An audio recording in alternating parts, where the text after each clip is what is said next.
نیروهای ویژه قرقیزستان روز 7 август ба хонаи президенти пешини ин кишвар Алмозбек Отамбоев дар деҳаи Қойтоши канори шаҳри Бишкек рафтанд то ӯро дастгир кунанд.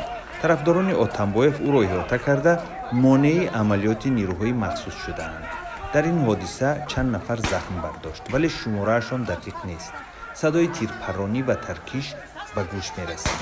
Кумитаи давлатии амнияти миллии Қирғизистон шоми 7 август дар изҳороте гуфт, амалиёти боздошти Отамбоевро нироҳои вижаи ин ниҳод ба уҳда гирифтаанд. Вале мақомоти Кумитаи амният гуфтанд, дар ҷараёни амалиёт аз силоҳи ҷангӣ истифода нашудааст.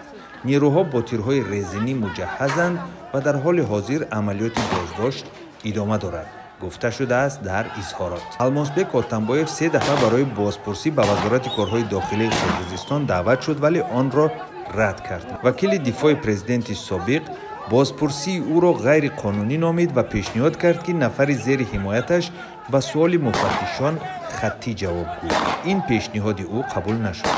Парлумони Қирғизистон рӯзи 27 июни соли равон Алмозбек Отамбоевро аз унвони президенти пешин ва масъулият маҳрум кард. моҳи гузашта ҳайати бо роҳбарии Алмозбек Отамбоев аз пойгоҳи низомии Канти Қирғизистон ба Русия рафт. Отамбоев дар шаҳри Москав бо Владимир Путин мулоқот кард.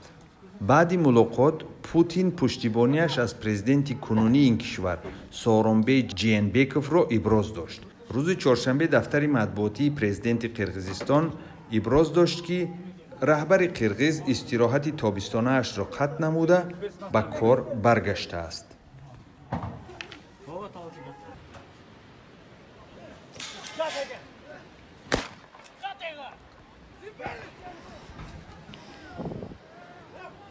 Тарқач кӯзадем. Нельзя снимать.